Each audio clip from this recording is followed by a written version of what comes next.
Again, we want to send a special thank you to Nikki Mohan, to Calvin Hughes, who both did a wonderful job. Thank you both if you're still on.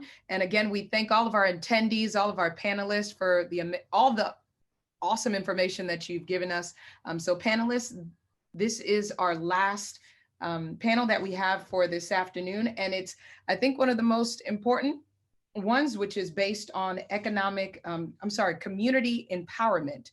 So we do have a few people still here that will be speaking with us. So first and foremost, we have Joe Scott, who I know well as well, who's come on and spoken to us, a supervisor of elections office. Thank you and congratulations. Thank you for joining us.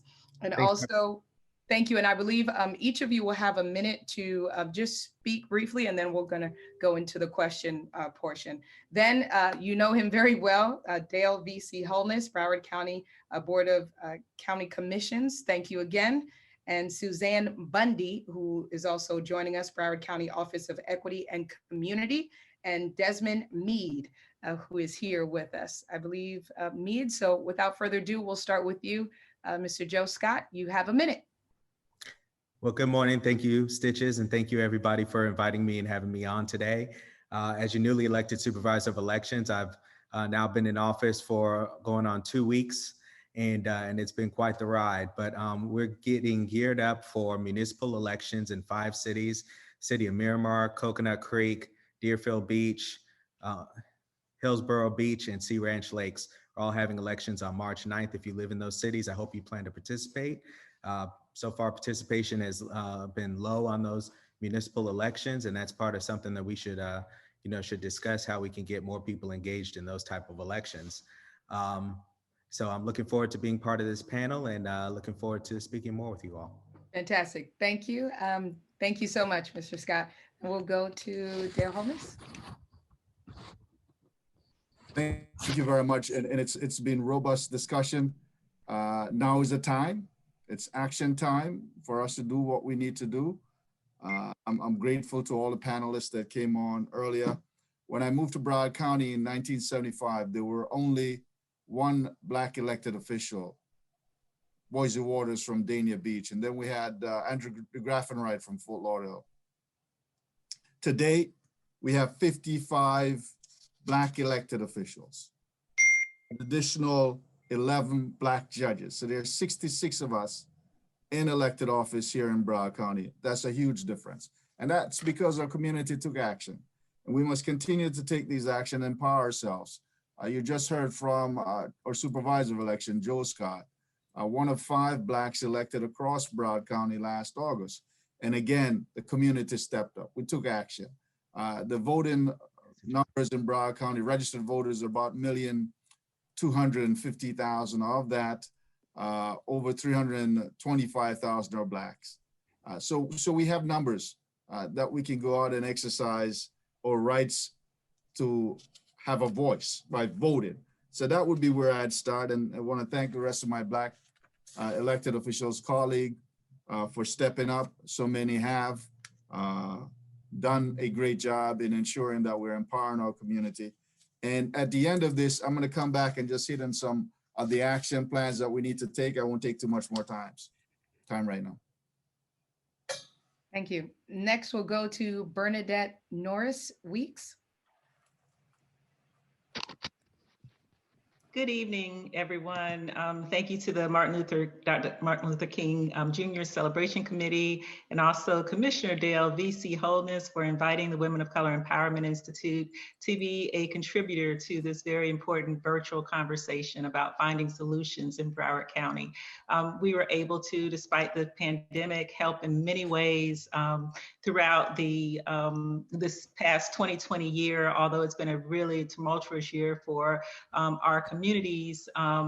We will be happy to talk about some of the things that we were able to do in conjunction with various other community organizations to hopefully make a really big impact in Broward, and hopefully move this community even further than we are today. So thank you for the opportunity, and I look forward to the conversation.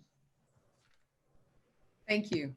And I did skip over Ms. Suzanne Bundy. My apologies. If you want to chime in, and please, you have a minute. Thank you for joining us, Suzanne. Yeah, thank you. Good afternoon. First, I'm so grateful to be here. And I thank the committee for including me. I want to underscore what so many have said today, that education is the most important element as we work towards reducing racial disparities and moving towards racial equity. And I look forward to this discussion. Thank you. Thank you for joining us. We would encourage all of our attendees, if you have any questions for our panelists, now would be the time to go ahead and put that in the chat. So please feel free to ask your questions. But I have really we have one question in particular. I mean, I think it's quite simple, and then we'll allow our panelists, Dale and everyone, to just really chime in and tell us what you want the people to know. But first and foremost, there's power in numbers, and we know numbers in unity. Now more than ever, the world is seeing the importance and value of community and community building. Just simply, how can we empower our communities? And I'll leave this for anyone to answer first. So let me go ahead, since no one else is doing that. Let's look at some numbers. First of all, Broward County is the second most populated Black county in the United States of America. Of the 1,960,000 residents in Broward County, about 530,000 are Blacks. That's more than some states. So we have power in those numbers, as you said before. What do we do with those numbers is important. My estimate is that our buying power in Broward County is $6.5 billion.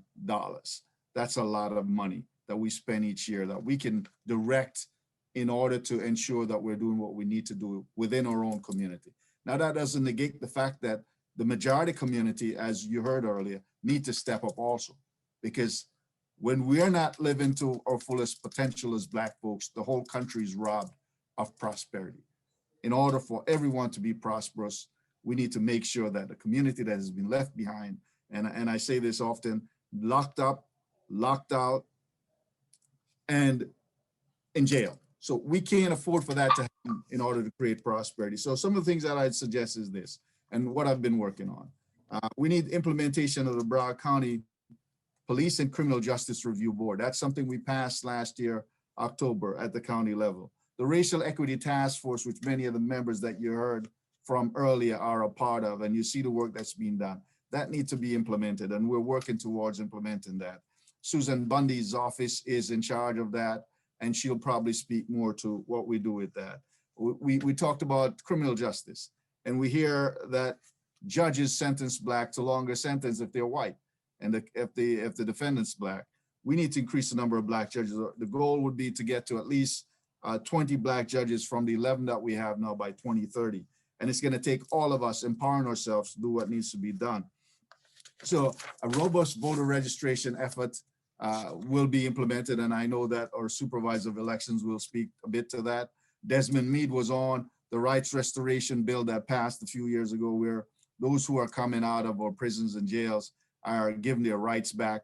That's something that I'm working very closely with Desmond, and I'll be visiting your churches. Yeah, I wish he was on, because there's actually a QR code that you can click on to get help. He's put $1 million into our clerk's office so far, and I'm working with him to coordinate so we can do more. So if you know someone who needs help, the Florida Rights Restoration Coalition actually has money to help pay those fees, and that's something that all of us need to engage in. Spend more money with Black-owned businesses. If you're Black, you should be doing that. This should be a responsibility of yours. That's empowering yourself to ensure that the unemployment rate that we have is diminished. If we don't direct our own money to our own communities, we cannot compete as well with the other communities. And now the expectation is that everyone, whether you're Black or white, understanding where we are, you ought to be spending more within the Black community also. We had the Chamber of Commerce, Black Chamber of Commerce on earlier. Join the Black Chamber of Commerce and help them if you're a business, and help, look to their directory to help find Black-owned businesses so that you can do what needs to be done. Government contracting, all the people pays money into the system. We need to make sure that our government contracting, so your city, if you're in a city, talk to your city elected officials, talk to your city managers. How are they directing some of the dollars that you're paying into the system back into Black-owned businesses so we can create equity in that area. So we should also look to create a annual Black Business Expo, so we can bring our business together to showcase them. And the chamber will be working on that. I'm sure I spoke to Shahiwa Jared on that earlier. Summer youth employment is a big deal. It not only does it give kids the ability to learn how to work, but it also brings income into the community. That's something that I want us to empower. If you have a business, get a young person into your business during the summertime, especially. Put an internship program in place, put an apprenticeship program in place to help our young people. That's something that I've done for all the time that I've been in business. Continue here at the county with having interns. So there's a tremendous amount of things that we can do in terms of health. We heard some of the solutions brought forth earlier, coordinating that effort. And that will be a part of the task force, racial equity task force, to look at how we deal with that issue of health also, and every other issue that affects our community. So with that, criminal justice reform. One of the things that most cities are not utilizing, and you heard it on the panel earlier, is our civil citation program. It saves us money too. Let me give you some stats on that, and I wish Ms. Gaynor was on. But we have saved more than $14 million in taxpayers' dollars because we've employed this system. 98% of the young kids who went through the program between October last year and December were successful. The recidivism rate for kids going back in the system is only 2%. That's money well spent. It builds a brighter future for them and for our entire community also. Now is the time. It's the right time to do what's right. Commissioner Holness made a lot of great points there. And one thing specifically that he touched on that's in my area has to do with the voter registration.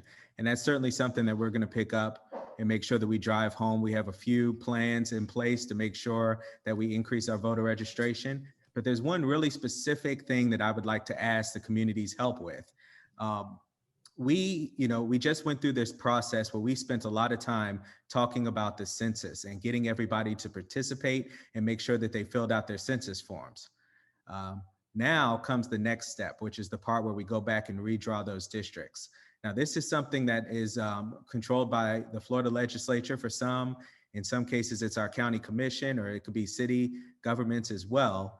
And what we've seen in the past is that a lot of times these lines are drawn to create districts that a lot of times our communities are packed into as few districts as possible. So there's not enough districts that are competitive for Black candidates. I would love to see this time around, when we go to redraw those lines and we redraw the district lines, that we actually make more districts that are competitive for Black candidates. I think that's incredibly important. That's something that everybody should demand from their state legislators and from their county commissioners to make sure that we do that we make more equitable districts and districts that are more competitive for Black people. And on that note, I was Commissioner Holness's appointee to the Charter Review Commission, and one of the people who pushed for having an outside entity help to draw the districts. And so fortunately, this will be the first time that the County Commission will have some guideposts in place in terms of providing those district lines. And at the state, I will say that Supervisor Scott is definitely on point. And I think that at the state level, we certainly need to pay attention, push back in areas that we can, because that's really where we get taken advantage of when we're not fully engaged. With COVID, we realized that, and I think at least for the foreseeable future, things are going to have to be done a little bit differently. And I believe that technology is going to be really very important in how we get the message out, how we empower our communities, how we make sure that we're reaching people effectively. Some of the things that we did with this last election cycle, for instance, although Women of Color Empowerment Institute is a not-for-profit organization, we did do a lot to outreach to voters to get out the vote. We explained how data analytics works through our committees. We engaged in digital media campaigns to encourage voting and to combat the disinformation campaigns. We utilized auto dialer tools to tell people that it was time to vote and give them information. And we also were able to leverage our networks through text messaging and other things. And I think we're just going to have to really invest in technology in order to make sure that we continue to be on par in our empowerment activities. Thank you. Ms. Suzanne, did you want to chime in on that as well? Sure. You know, I think with this topic, empowerment, I think, again, education is one of the most important parts that we can be discussing, along with power brokering. And so I'd like to share with y'all about the Dismantling Racism Initiative and some other ways that we can continue the education for our citizens across this county. Many of you know that in 2016, the Dismantling Racism Initiative was started in partnership with the Children's Services Council of Broward. And it came from a realization from our outcomes data that a person's race is the single greatest predictor of a human being's success and well-being in every single system. At the same time, we saw that as a nation, and we do see continually that as a nation, we are purposefully confused about race and racism. And if we have about 150 people on the celebration today, and if I asked you each the definition of racism, we would probably have about 150 different definitions. So unless we are speaking the same language, we will never be effective working towards racial equity. The basis of our initiative is education on how race and racism were created in this nation, and understanding that white supremacy is embedded in the creation of every single institution in this nation. By this education, we are able to operationalize definitions and a shared analysis. So over time, we've been able to educate 2,500 residents with this analysis in Broward, including several hundred students. We've engaged in creative partnerships and continue to do so with new agencies each year, understanding that unless we break the service silos, we will never be successful or effective. We've created the Broward Partnerships for Racial Equity, which you've heard about a couple of times with Cindy and Mayor Holness about the work group. And we understand that one training is insufficient, and that continued engagement with the analysis and the definitions and the information is crucial to keeping racial equity centered and strategizing on how to create racial equity in our programs, policies, ways of doing business, and ways of being. That this is mind, body, spirit, soul work. In an effort to institutionalize this work and the progress, we created the Office for Equity and Community Investment at the county, and as such facilitate continuing education in our caucuses and work groups, continuing to center racial equity and teach others how to do the same. As Commissioner Holness mentioned earlier, the county has a newly created racial equity task force and a police and criminal justice review board, which fall under this office. And these bodies are currently being appointed. So please check the website at Broward County and look for vacancies. If you're in your district, that you can contact your commissioner or another agency where there's a vacancy for that seat and you're interested, please do that and become engaged. These bodies are extraordinarily important to be able to impact this work in new and really important ways. We understand that this work is not easy, and that work for racial equity brings a lot of adversity, but that there is strength in principle and in community. And most crucially, we must understand that work towards racial equity is not another thing to do, but the way that we do all of our things. It is the priority. And if many have quoted MLK Jr.'s final speech today, and I just want to use some of the words he used in his final speech with the battle hymn as it relates to this work: be swift our souls to answer and jubilant our feet. Thank you. We do have a question from one of our attendees, and hopefully everyone can answer this. What are the programs available for minority startup businesses?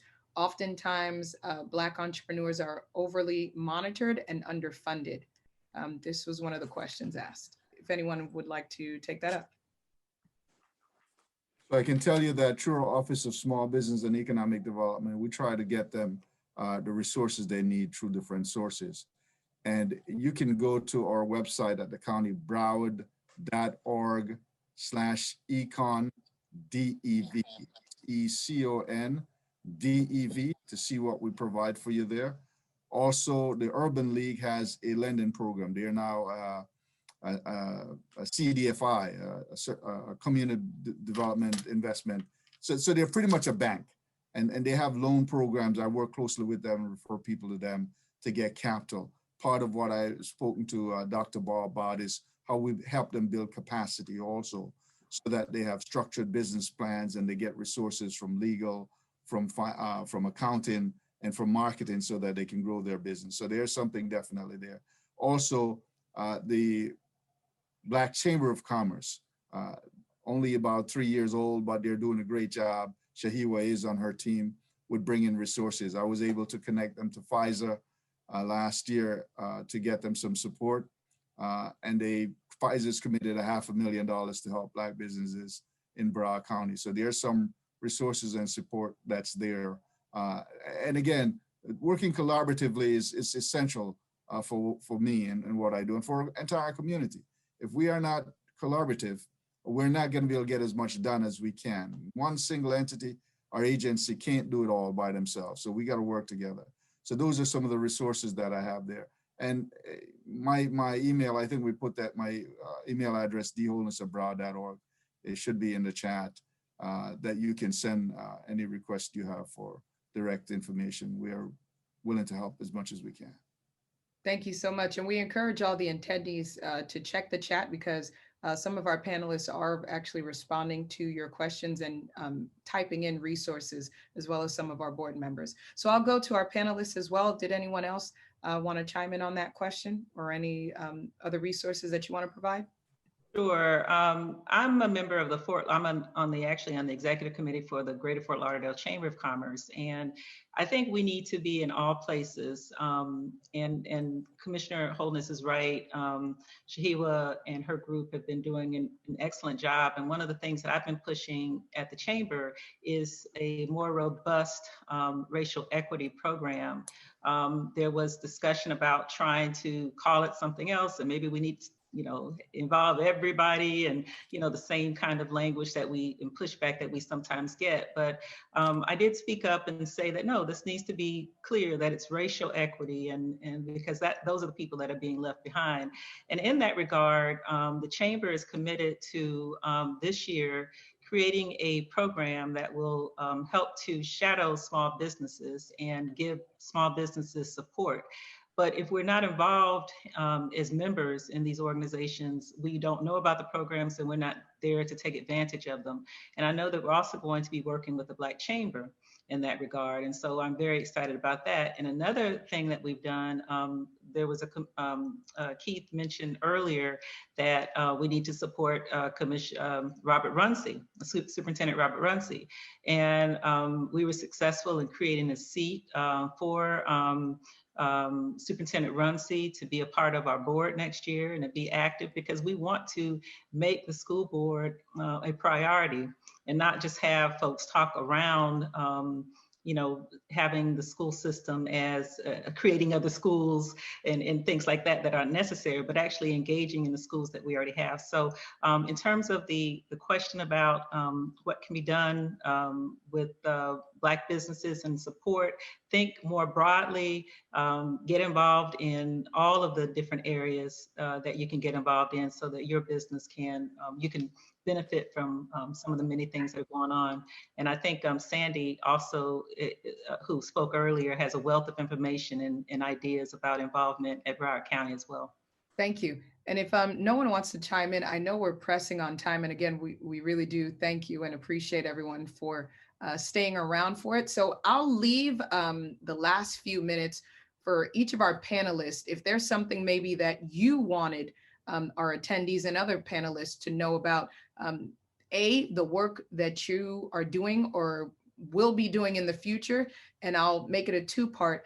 For those who are listening now, and Dale, you did mention as far as, investing back into your own community, but for someone that may be listening now and just thinking, okay, I want to do something, besides that, what is it? How can I empower my community? What can I do? If you can just end off, if there's something that you want us to know, and if you can answer that question as well for those who are listening and want to do something now. Thank you very much. I would encourage each person to send an email to dwholenessabroad.org to get the Broward Black Action Plan. Within that plan, all the topics that we discussed today is there and more. And it breaks down into actionable items, the different things that we can do to move our community forward. So that's one place I'd say to to go to that we can help. The second thing that I'd say to you is this: you can build the solutions that's needed. Most of us are intelligent enough to know what needs to be done. What I would say is start building your own group. Take one item that you believe you can help engage in. Get your church involved, get your sorority or your fraternity or any group that you can, and build some support system to help our community. We can all do it. And that's the reason why I'm an elected official, because I saw needs and I got involved, got engaged, and then it took me to where I am today to serve the community. So we can all do something. So don't wait for someone else. Don't wait for someone to tell you. You already know a lot of the problems we face, and you can find a way to help with that, even on your own, in your own way. Thank you, Dale. I'll go to Jill Scott. One other program I'd like to discuss with everybody here is that we are creating a new program that will allow any 501c3 organizations, any nonpartisan 501c3s to participate in our elections by running polling places. So the money that we're currently spending to fund and pay poll workers, we'll actually end up donating that to those 501c3s that step up and volunteer. It's called Adopt a Precinct is what the name of the program is. So this is something that's going to be rolling out for anybody here who has a 501c3, is very active in one. Let me know if you're interested in being a part of it, and I'll give you more information. I'll type this into the chat as well. But my email is jscott@browardsoe.org. That's jscott@browardsoe.org. And I am hoping to get a lot of participation in this because I think this is a great opportunity for us to really get some of the money that we spend on elections and start funneling it back into important civic groups here in our community. Thank you, Joe. If you can give that email one more time or put that in the chat. I know a couple of people were asking for that. Thank you so much. And Bernadette Norris Weeks, we'll go to you. Sure. I would invite people interested in getting involved to join nationalwomenofcolor.com, join the Women of Color Empowerment Institute at nationalwomenofcolor.com.